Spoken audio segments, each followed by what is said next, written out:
이 시간에는 창세기 37장 1절에서 36절 말씀을 가지고 환경을 통해서 말씀하시는 하나님이라는 제목으로 여러분들과 함께 은혜를 나누도록 하겠습니다. 이제 요셉이가 왜 애굽으로 팔려갔을까요? 이거에 대해서 많은 사람들이 이제 분분하게 얘기를 하거든요. 자, 첫 번째는 요셉이 자기 형들을 자기 아버지한테 고자질했다. 그래서 잘못해서 팔려갔다. 또 두 번째로는 야곱이 이제 라헬의 자식이었기 때문에 11째인데도 불구하고 이제 채색 옷을 입혔어요. 그러니까 명품을 입혀서 시기하고 미워한 게 아니라 채색 옷을 입혔다는 거는 이제 얘가 장자야. 나는 얘한테 2배를 줄 거야. 이거거든요. 장자권을 요셉에게 주겠다는 뜻으로 채색 옷을 입힌 거예요. 그러니 열 형제가 그걸 받아들이기가 쉽지 않았겠죠. 그래서 또 뭐 차별하면 안 된다, 뭐 편애하면 안 된다, 막 이렇게 또 얘기를 하시는데 그건 다 인본주의 해석입니다. 그랬거나 저랬거나 하나님의 섭리 안에서 요셉이는 왜 애굽으로 팔려갔을까요를 생각하셔야 돼요. 그건 하나님이 이미 큰 그림을 그려놓고 거기에 요셉을 집어넣으신 거예요. 뭐 요셉이가 뭐 고자질을 했고 뭐 야곱이가 채색 옷을 입히고 편애를 해서 뭐 그렇게 되면은 이게 성경이 안 풀립니다. 그렇게 풀면 안 되고요. 그런 것들이 동기가 되어서 인간의 악함을, 시기, 질투 이런 거를 하나님이 그냥 악한 자도 악한 때에 쓸모가 있다는 거예요. 하나님이 이제 잠언에 보면은 다 사람마다 그러니까 쓸 때가 있고 뭐 무슨 때가 있고 막 그러잖아요. 악한 자도 악한 날에 쓸 때가 있는 거예요. 하나님이 도구로 쓰시는 거거든요. 그들이 그렇게 할 걸 또 이미 다 알고 계세요. 자, 만약에 형제들이 시기 질투 안 하고 안 팔아먹었으면 요셉이 편안하게 야곱 집에서 살았을까요? 아니에요. 네, 그냥 형들한테 가다가 그 인신매매하는 사람들한테 잡혀서 애굽으로 갔을 수도 있어요. 그거는 하나님의 섭리이기 때문에 우리는 몰라요. 다만 하나님은 이 형제들에게도 이렇게 뭐라 그러니까 맞물려서 깨닫게 하실 일이 있기 때문에 형제들을 쓰신 것뿐이에요. 형제들이 너무 착해가지고 아무리 편애를 하든 뭐 하든 고자질을 하든 나는 그런 거 신경 안 써. 뭐 꿈꿨다고 뭐 자랑할 그런 것 때문에 시기 질투하고 막 이렇게 안 하고 너무나 훌륭한 사람들이 형제들이라고 하더라도 요셉은 반드시 애굽으로 가게 돼 있어요. 왜? 하나님은 큰 프로젝트를 이미 만들어 놓고 계시거든요. 왜? 이제 아브라함의 하나님, 이삭의 하나님, 야곱의 하나님 완성이 됐잖아요. 12아들이 이제 태어났잖아요. 그럼 이제 믿음의 조상은 끝났습니다. 그리고 이제 훈련이 아직 덜 끝나긴 했지만 그렇고 이제 그러면 요셉은 믿음의 조상은 아닌데 요셉을 딱 빼가지고 애굽으로 보내셔서 자, 이 사람들이 70명이 돼서 이제 애굽으로 들어가죠.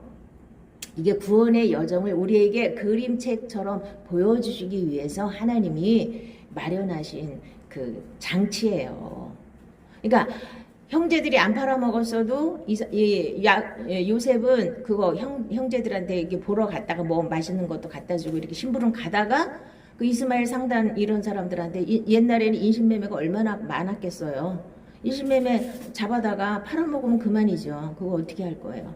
자, 그럼에도 불구하고 하나님은 하나님의 섭리 안에 모든 것이 있다는 걸 아시고 자, 환경을 잘 해석하는 게 우리가 신앙에도 성공하는 것이고 인생에도 성공하는 거예요. 환경이 왔을 때 이 나쁜 환경이 왔을 때 어떻게 해석하느냐가 인생의 성공을 좌우하는 거예요. 그냥 그 환경에 푹 빠져갖고 만약에 요셉이가 전혀 믿음이 없는 사람이다. 이 꿈을 하나님이 왜 먼저 주셨을까요? 나중에 꿔도 되는데.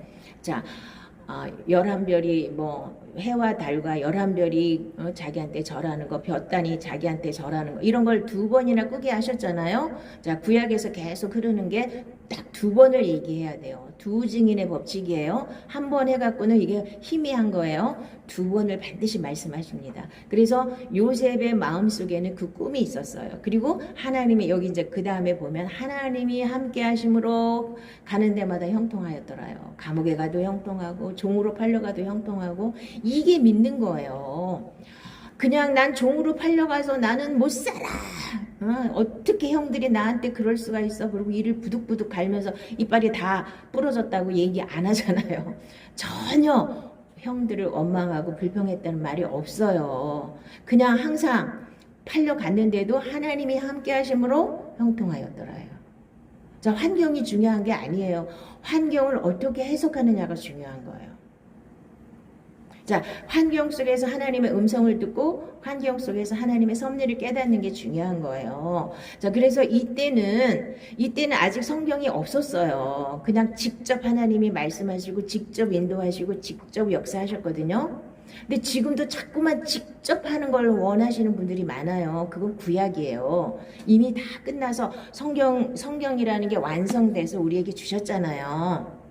지금은 자, 늘 말씀드리지만 은사가 잘못됐다거나 뭐 그런 게 아니라 은사 같은 거는 일부분 잠깐 보여주는 거에 불과해요. 가장 중요한 건 성경 전체를 통해서 하나님의 섭리를 꿰뚫고 있으면, 자, 이때는 요셉이도 뭔지 몰라요. 그냥 꿈 하나 붙잡고 하나님이 함께 하셔서 어쨌든 은혜를 주셨으니까 불평 없이 가서 종살이도 하고 감옥살이도 했지만,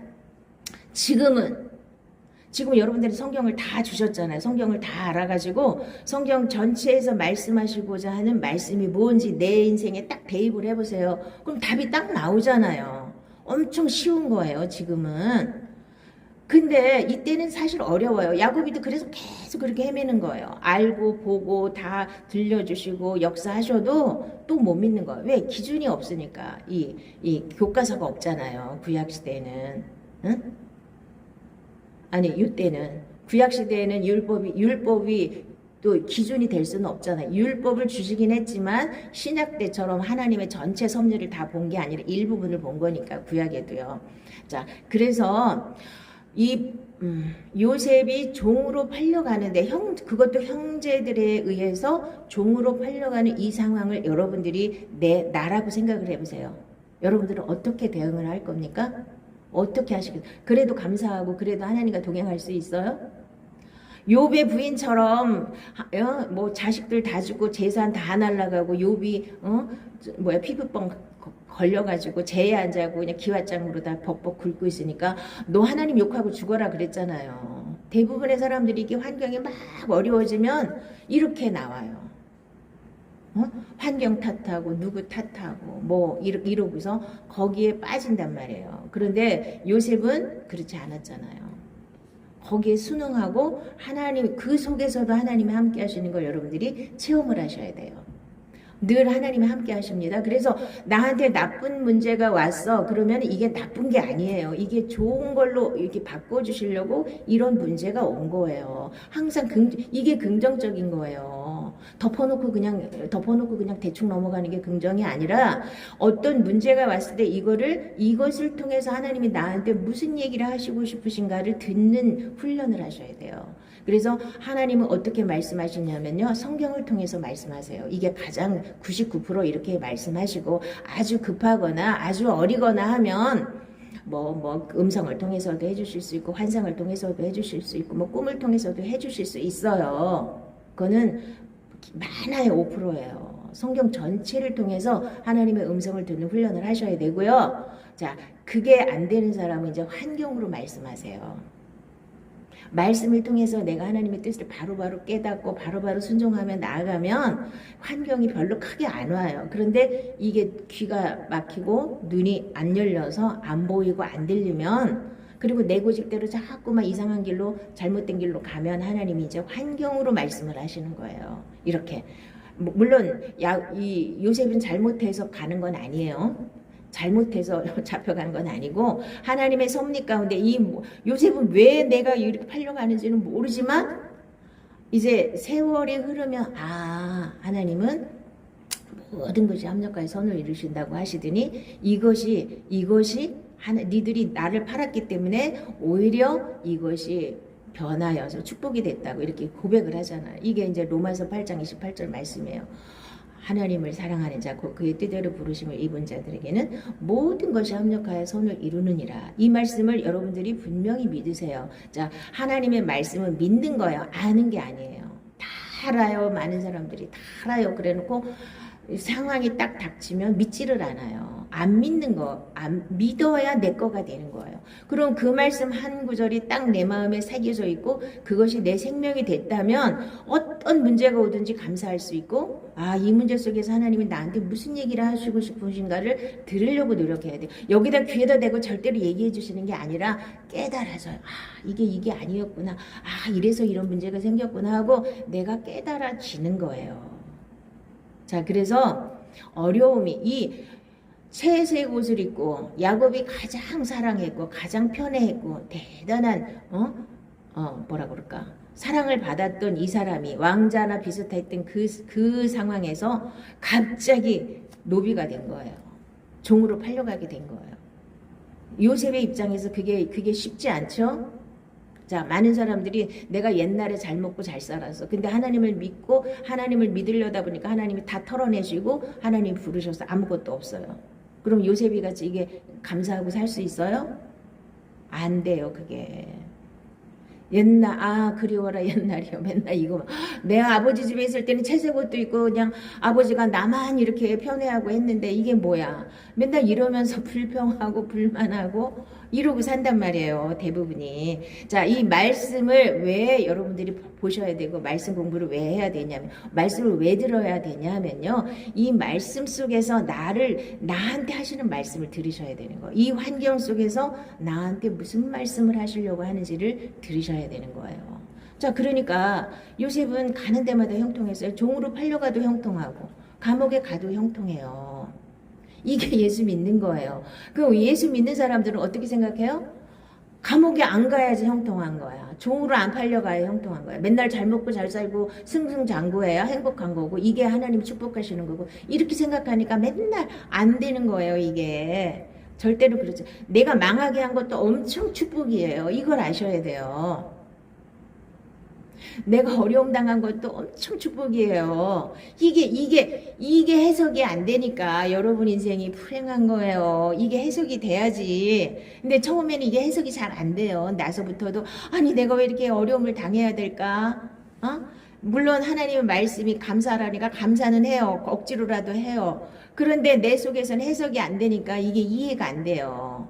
넘어가지를 않아요. 그런데 어느 날 하나님 은혜를 딱 주시니까 이게 나한테는 엄청난 축복이었구나. 다 없어지고 큰 어려움 당하고 이게 왜? 내가 이 세상만 바라보던 내 육의 눈이 딱 떠져서 영의 세계를 바라보고 영의 사람이 되는데 이 환난이나 고난이나 어려움이 없이 이게 되는 사람은 이거는 뭐 완전히 천재죠. 영적인 천재. 말씀 한 구절 딱 듣고 탁 이쪽으로 확 갈 수 있는 사람이라면 얼마나 행복해요. 근데 그런 사람이 없어요. 뭐 모태신앙으로 태어나서 아주 그냥 교육을 잘 받았으면 모를까. 그 사람들도 더 못해. 그쵸? 모태신앙이 모태가 아니라 어미 모자에 모태가 아니라 모태 아무것도 모태신앙이야. 모태신앙은 맨날 그냥 형식적으로 아주 겉보기에는 아주 예수 잘 믿잖아요. 근데 그 사람들이 뿌리는 있어. 흔들리지는 않아. 어려움이 와도 교회를 도망가지는 잘 않아요. 제대로 훈련받은 사람은. 근데 뜨겁지도 않고 체험도 잘 없어. 뭘 못해. 그래도 죽지 살기로 교회는 잘 다녀. 이게 모태신앙이야 대부분. 근데 이제 조금 나 같은 사람은 모태신앙으로 만족이 안 되니까 뭐 하나님은 어디 계셔? 뭐 이거 뭐 아무것도 없어. 나는 그럼 하나님 안 믿어. 그러고 이제 도망가는 사람들이 꽤 많죠. 근데 도망갔다가 모태신앙, 그러니까 진짜 하나님이 택한 사람 다시 잡혀와요. 근데 잡혀올 때 좋게 잡혀오는 사람이 없어요.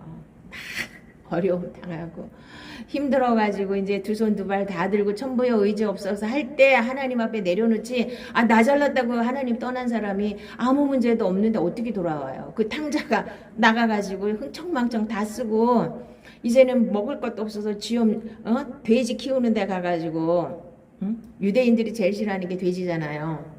근데 돼지 키우는 데 가가지고 그 일꾼이 돼가지고 그 돼지한테는 양식을 많이 줘요.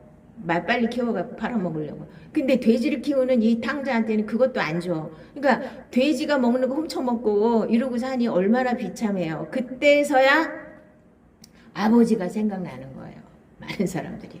우리 아버지 집에는 일꾼도 많고 다 양식도 풍족한데 나는 이게 뭐야.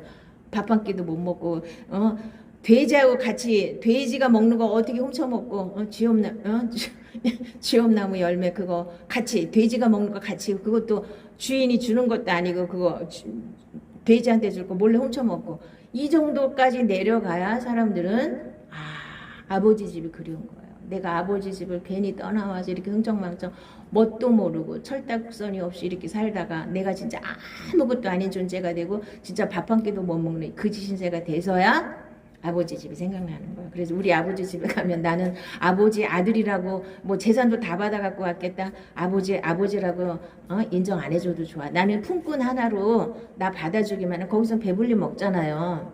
그래서 용기를 내서 아버지 집에 오잖아요. 대부분 이렇게 와요. 탕자같이 이렇게 안 망하고 문제 없으면 안 오게 돼 있어요. 아니 탕자가 유산 다 받아가지고 가가지고 잘 먹고 잘 살고 사업까지 크게 해가지고 그렇게 잘 먹고 잘 사는데 아버지 집에 왜 돌아오겠어요? 안 돌아와요. 그렇죠? 그러니까 다 망해먹고 이제 쥐엄나무 열매도 그것도 제대로 못 먹을 상황이 돼서야 이제 아버지 집이 생각나는 거예요. 체면 다 불사하고 나 품꾼이라도 좋으니까 아버지 받아만 주세요. 아버지 아들이라는 거는 인정 안 해주셔도 돼요. 그러고 오잖아요. 그러니까 아버지가 어떻게 해요? 보존발로 뛰어나와가지고 반지 끼워주고 옷 새로 입혀주고 잔치 베풀어주고 찾아오기만 하면 돼요, 아버지한테. 근데 이 찾아오는 길이 문제없이 그렇게 되지는 않는단 말이에요. 자, 이제 다시 본론으로 들어가서 요셉은 하나님이 이 70명의 애굽 사람들을 하나님이 약속하신 가나안 땅이죠. 지금 살고 있는 이 가나안 땅을 너한테 주겠다고 약속을 했는데 이 사람들이 여기서 계속 살아갔거니 이 땅을 차지할 수가 없어요. 거기 섞여 살 수밖에 없기 때문에 그래서 하나님이 요셉을 애굽으로 보내는 거예요. 자, 애굽으로 보낸 이유가 뭘까요? 옛날에 유대인인데 유대인이라고 그러면 안 되죠. 자, 이제 어쨌든 히브리인인데 애굽에 가서 국무총리가 될 확률이 얼마나 있겠어요? 뭐 구급공무원으로 시작하겠어요? 뭐 받아주기나 외국인은 관리가 돼서 국무총리까지 올라갈 수 있는 길이 없잖아요. 하나님이 특별한 길을 마련하신 거예요. 자, 13년 만에 국무총리가 되는 가장 빠른 길이 이 길이에요. 종으로 팔려가서 감옥에서 꿈 하나 해석해줘서 바로 국무총리가 됐잖아요. 하나님이 계획하신 하나님의 섭리 가운데 있는 요셉이 가야 될 길이에요. 그러면 또 많은 사람들이 인본주의는 요셉이 국무총리가 된 게 또 그렇게 중요해. 요셉을 국무총리 만들어서 잘 먹고 잘 살게 하려고 하나님이 요셉을 국무총리 만드신 게 아니에요. 왜요? 이 사람들을 데려다가 애굽에서 안전하게 한 민족으로 키우는데 요셉을 쓰신 거예요. 이렇게 여러분들이 그렇게 큰 하나님의 말씀 가운데 이 큰 흐름을 잡아가지고 내가 지금 어느 곳에 있는지를 보셔야 돼요. 자, 그러면 요셉은 꿈을 꿨어요. 자, 무슨 꿈을 꿨는지 한번 볼까요? 요셉이 꿈을 꾸고 자기 형들에게 말하며 그들이 그를 더욱 미워하였더라. 요셉이 그들에게 이르되 청하건대 내가 꿈을 들으시오. 우리가 밭에서 곡식단을 묶더니 내 단이 일어서고 당신들의 단은 내 단을 둘러서서 절하더이다. 그의 형들이 그에게 이르되 내가 참으로 우리의 왕이 되겠느냐 참으로 우리를 다스리게 되겠느냐 하고 그의 꿈과 그의 말로 말미암아 그를 더욱 미워하더니 요셉이 다시 꿈을 꾸고 그의 형들에게 말하며 이르되 내가 또 꿈을 꾼지 해와 달과 11별이 내게 절하더이다 하니라. 그가 그의 꿈을 아버지와 형들에게 말하며 아버지가 그를 꾸짖고 그에게 이르되 내가 꾼 꿈이 무엇이냐 나와 내 어머니와 내 형들이 참으로 가서 땅에 엎드려 내게 절하겠느냐. 그의 형들은 시기하되 그의 아버지는 그 말을 간직해 두었더라. 자, 여기서 야곱은 그 말을 마음에 간직하는 게 이게 믿음인데 만약에 이제 피 묻은 옷을 채색 옷을 갖고 오니까 금방 믿음이 싹 사라졌어요. 이걸 믿었다면 아니 그래도 하나님이 그렇게 하시지는 않으실 텐데 이렇게 조금이라도 여지를 남겨둬야 되는데 그거를 못해요. 야곱은 믿음이 없어요. 자, 여러분들은 꿈이 뭡니까? 여러분들에게 하나님이 주신 꿈이 뭡니까? 뭐 자다가 꿈을 꾸든 뭐 환상을 봤든 그런 게 중요한 게 아니고 성경 말씀 전체를 통해서 여러분들이 꾸어야 되는 꿈을 한번 보세요. 뭔지. 여러분들이 꾸어야 되는 꿈이 뭐예요? 내가 대통령 되는 거예요? 큰 빌딩 세우는 거예요? 부자 되는 거예요? 어떤 꿈을 여러분들이 갖고 계세요? 하나님을 믿고 나서. 성경 전체에서 하나님이 여러분에게 얘기하시고자 하는 얘기가 뭐예요? 예수님의 신부가 되는 거예요. 예수님의 신부가 되어서 아직 영부인들이 시끄럽지만 대통령의 영분이 되면 대통령과 거의 같은 권한이 그러니까 뭐 일하는 건 틀리지만 같은 레벨로다가 대우받잖아요. 예수님의 신부가 되는 게 우리들이 꾸어야 될 꿈이에요. 어떻게 하면 내가 교회로 완성이 돼서 이 마지막 때에 무슨 뭐 환란이 일어나고 지진이 나고 전쟁이 나고 이 엉망진창인 시대에 또 뭐 666 받으라고 난리를 치고 막 이러는 세월이 오는데 점점 다가오는데 내가 예수님의 신부로 완성되어서 하나님 앞에 그러니까 예수님 앞에 들림 받을 수 있는 거. 이게 꿈이어야 돼요. 여러분들의 꿈이. 이 꿈을 딱 잡고 요셉이처럼 딱 잡고 가면 어떤 어려움이 있어도 하나님이 함께 하심으로 형통하게 되는 거예요. 근데 이 꿈이 없잖아요. 여러분들 꿈이 뭐예요? 여러분들 꿈이 뭐예요? 잘 먹고 잘 사는 거, 이 문제 해결하는 거?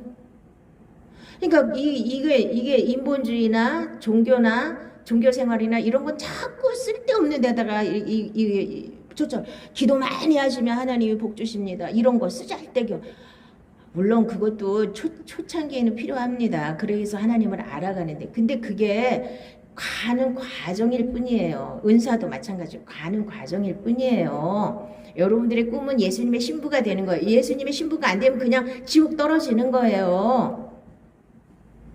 그걸 위해서 하나님 부르셨잖아요. 하나님의 자녀의 생명을 주어서 우리를 이렇게 영적으로 자라게 하셔서 예수님의 신부가 되는 거예요. 그리스도의 장성한 분량이 충만한 데까지 우리 믿음이 자라고 생명이 자라게 하셔서 이제 교회로 완성이 되면 오늘 오셔도 나는 들림 받을 수 있는 믿음이 가장 중요한 거예요. 그 꿈을 잡고 기도하시고 그 꿈을 잡고 말씀 붙잡고 사시면 언젠가는 그 꿈이 이루어지잖아요. 이게 하루아침에 이루어졌습니까?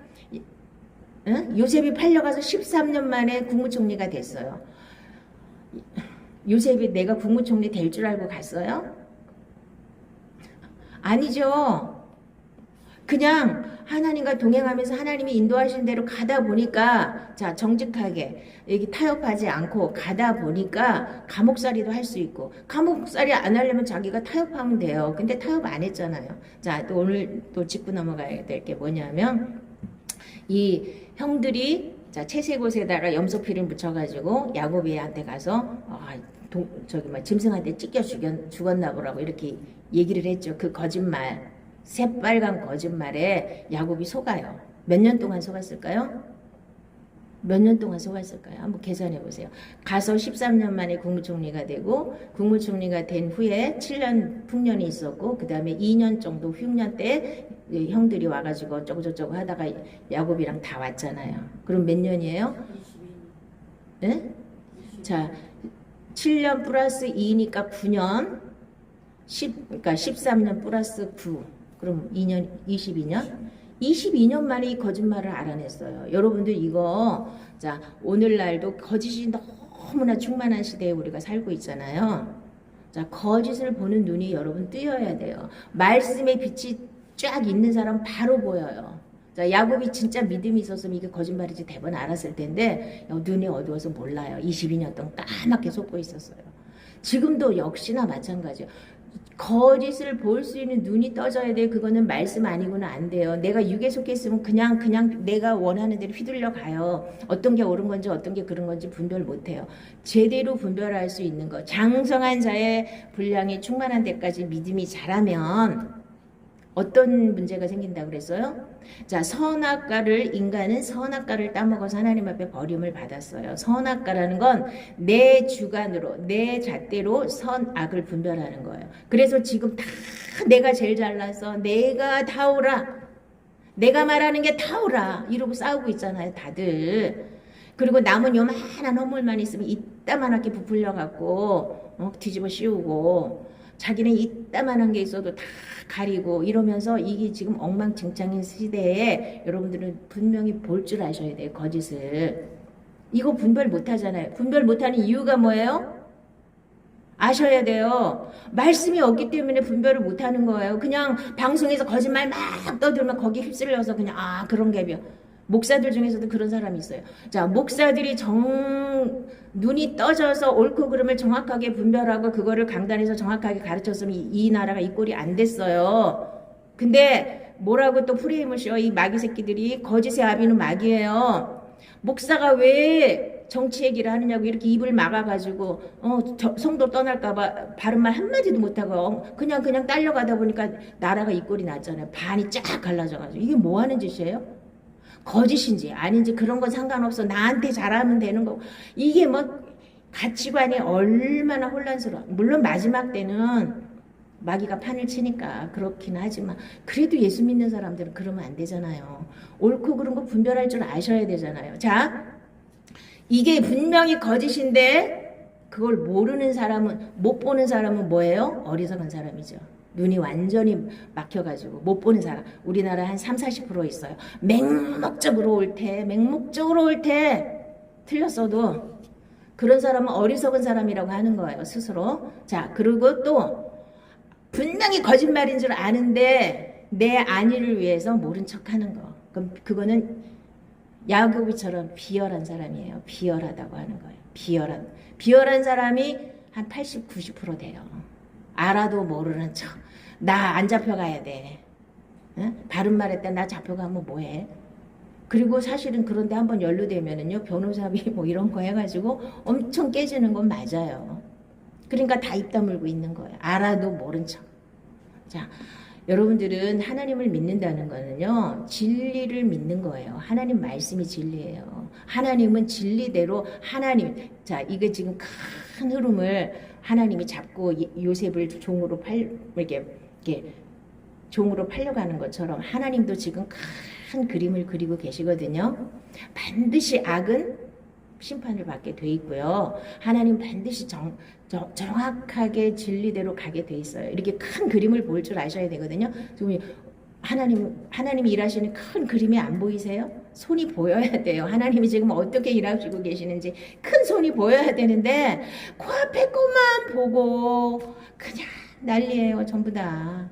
이건 아닌 거예요. 볼 줄 아셔야 돼요. 볼 줄 아셔야 되고 목사님들이 치사하고 비열하게 옳고 그런 거를 가르쳐주지 않고 그냥 우물쭈물 넘어가고 그러니까 사람들이 분별을 더 못하잖아요. 이 사람이 이 말하고 저 사람은 저 말하고 방송에 맨날 거짓말 나오고 그러니까 이 혼란에서 뭐가 옳은지 사람들이 분별 못하잖아요. 자, 야곱이도 22년 동안 깜짝같이 속았어요. 여러분들은 몇 년 동안 속을 겁니까? 몇 년 동안 속아야 그게 거짓말을 볼 수 있는 눈이 떠지겠습니까? 바로 자, 방송에서 이렇게 막 포장해가고 거짓말을 해도 저게 거짓말인 줄 알 수 있는 능력이 있어야지 진짜인 거예요. 여러분들이 제대로 예수 믿는 거예요. 방송에서 거짓말하면 그냥 세뇌되고 선동하면 거기 세뇌돼갖고 그냥 뭔지도 모르고 날뛰고 이거는 아닌 거예요. 그거는 예수 믿는 사람 전혀 아니에요. 그냥 교회만 왔다 갔다 하는 거지. 교회를 제대로 그러니까 하나님을 제대로 알고 하나님 말씀을 제대로 알면은요, 참과 거짓이 바로 보이는 거예요. 자, 그리고 아까 얘기하다가 딴 데로 흘렀는데 장성한 자의 분량까지 이르면은요 선악을 분별할 수 있는 능력이 생겨요. 자, 맨 처음에 내 잣대로 다 선악을 분별해서 하나님 앞에 쫓겨났는데 예수를 믿고 다시 하나님의 말씀을 먹고 선악을 제대로 분별할 수 있는 능력까지 가는 게 예수 믿는 거예요. 자, 이제 그래서 사람들이 이거를 마귀는 섞어가지고 어떻게 하느냐. 선악과 따먹어서 너네 버림받았지? 그러니까 선악 분별하지 마. 판단하지 마. 넌 바보로 살아. 이 사람이 이 말하면 이걸 옳고 저 사람이 저 말하면 저가 옳은 거야. 왜 판단해? 분별하는 거하고 판단하는 거하고 틀린 거예요. 전부 이래가지고 이단한테 왜 끌려가요? 분별력이 없으니까 끌려가는 거죠. 자, 이단의 거짓말에 왜 사람들이 그렇게 까맣게 속아요? 분별할 수 있는 능력이 없어서 속는 거잖아요. 그건 다 자기 책임이에요. 이단한테 끌려가서 자기가 지옥불에 떨어지는 것도 자기 책임이에요. 누구 탓할 게 없어요. 왜 하나님 말씀 분명히 줬는데 그 하나님 말씀을 왜 못 보고 왜 못 알아먹고 왜 거기에 끌려가요? 달콤한. 자, 이단이나 자, 배후에 이단이나 공산주의나 선동을 하고 막 세뇌를 시켜가지고 사람들을 혼란하게 만들어서 제정신 아니게 만들어서 다 이렇게 끌고 가는 거예요. 선동하는 거예요. 세뇌시키는 거예요. 거짓말을 가지고. 자, 보세요.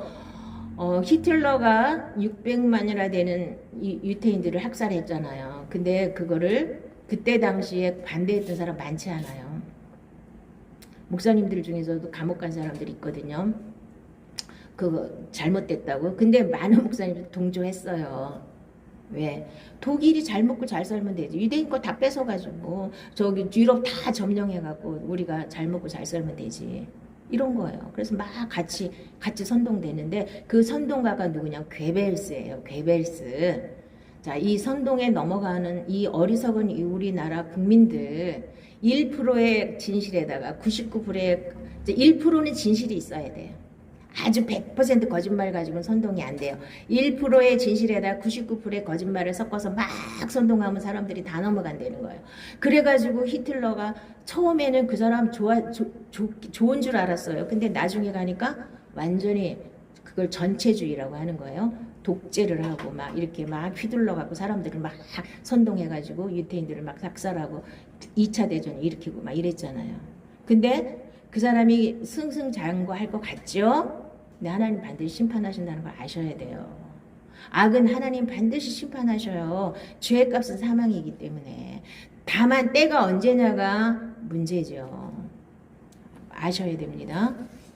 자, 물론 여기서는 성경에서는 형제들이 잘못했지만 하나님이 다 덮어주시고 다 하나님의 섭리 가운데 있었기 때문에 다 용서가 됐죠. 이런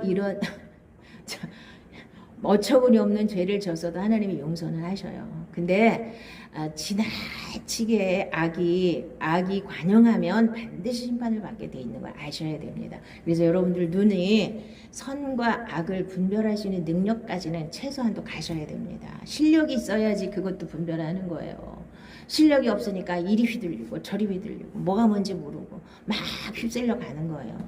분명한 잣대, 하나님의 잣대를 가지고, 자, 선악과를 먹은 사람은 자기 잣대를 가지고 자기 생각이 다 오라. 자기가 얘기하는 게 다 오라.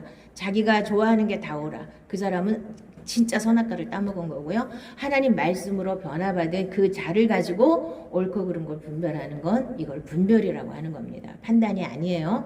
분별할 수 있는 능력이 이 말세에는 꼭 필요합니다.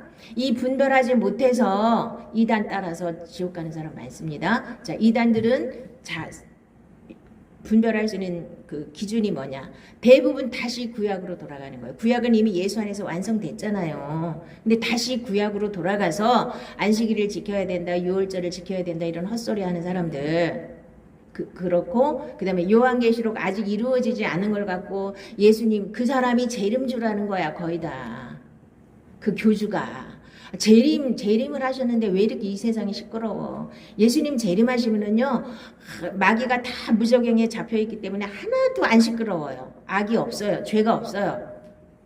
그거 하나만 봐도 아는데 이 사람이 재림주라니까 거기 안 가면은 구원을 못 받는데 이래갖고 전부 속아가지고 거기 가서 붙어있는 거 아니에요? 분별할 수 있는 능력이 없으면 망하는 겁니다. 여러분들. 나라도 마찬가지고 자기 영혼도 마찬가지고 분별할 수 있는 능력이 굉장히 중요한 겁니다. 그거는 말씀으로만 이루어지는 거예요. 내가 육에 속해 있는 한은 나도 잘 몰라요. 이게 옳은 건지 저게 그런 건지. 근데 육을 벗어야 돼. 옛사람을 벗어버려야 돼. 옛사람을 벗어버리는데 뭘 벗어버리려니 거짓을 벗어버리래요. 거짓의 아비는 마귀이기 때문에 여러 가지 있지만 그 중에서도 거짓이 가장 하나님이 싫어하시는 거예요. 거짓을 벗어버리고 옛사람을 벗어버리고 새 사람을 입으라 그랬잖아요. 그게 여러분들이 꿔야 될 꿈이에요. 거짓을 벗어버리고 옛사람을 벗어버리고 내가 새 사람이 되는 꿈을 잡으시고 내가 예수님의 신부가 되는 꿈을 잡으시고 그거를 내가 꽉 잡고 있으면 요셉이처럼 종으로 팔려가도 형통해요. 하나님이 함께 하시니까. 자, 하나님이 우리와 함께 계신다 그래서 종으로도 안 팔려가고 감옥에도 안 가고 그런 일이 생기면 안 된다고 생각하시는 분들 많거든요. 하나님이 나와 함께 하시는데 어떻게 어려움이 있을 수 있어? 아니에요. 하나님이 함께 하셔도 우리를 훈련하시는 이 과정 속에 내가 예수님의 신부로 다듬어지는 과정 속에 내 힘으로 안 되는 많은 부분들이 있어요. 나를 다 내려놔야 되고 하나님께 온전히 나를 맡겨야 되는 거거든요. 생명이 바뀌어야 되는 거거든요. 그 단계까지 여러분들이 다 이르시고 요셉이처럼 어떤 상황이 이보다 여러분들이 아무리 어려워도 요셉이처럼 지금 종으로 팔려가지는 않았잖아요. 요셉처럼 감옥에는 안 갔잖아요. 근데도 그거 못 견뎌요. 너무 힘들어요. 막. 그래서 원망 불평을 계속 하면 할수록 내 인생은 더 꼬인다는 걸 아시고 무조건 감사하시고 자, 이 요셉을 통하여서 하나님 말씀하시고자 하는 말씀이 뭐예요? 하나님을 사랑하는 자, 곧 그의 뜻대로 부르심을 입은 자들에게는 모든 것이 합력하여 선을 이루시느니라. 그래서 우리를 하나님이 원하시는 그 단계로 올리시기 위해서 많은 연단과 많은 어려움이 오지만 그거를 잘 극복하고 우리가 하나님 나라에 들어가는 거, 하나님의 나라를 이 땅에서부터 누리고 하나님의 생명을 이 땅에서부터 누리는 게 여러분들의 꿈이 되셔야 됩니다. 아멘. 기도하겠습니다.